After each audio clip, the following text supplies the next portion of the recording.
Hello everybody, again welcome back to our channel. Today also we've got you another video. In this video I will be showing you how you can simply go ahead and change your username there in your Facebook.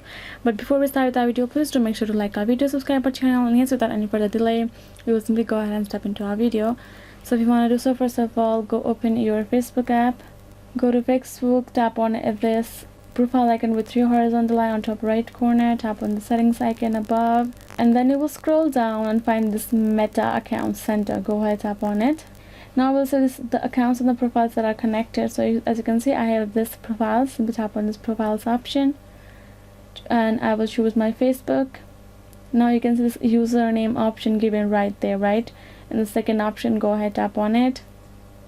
Now as you can see, this is the username that I have right now and I'm using. So what you can do, you can simply go ahead there and change your username according to your need, and then if you will have to make sure that it's available as well, not used by other, and then you will get this green check mark, and then you will tap on this done option right there and you're good to go. So yes guys, this is the way you can do it. I hope this video was helpful. Thank you so much for watching. I'll see you guys next time.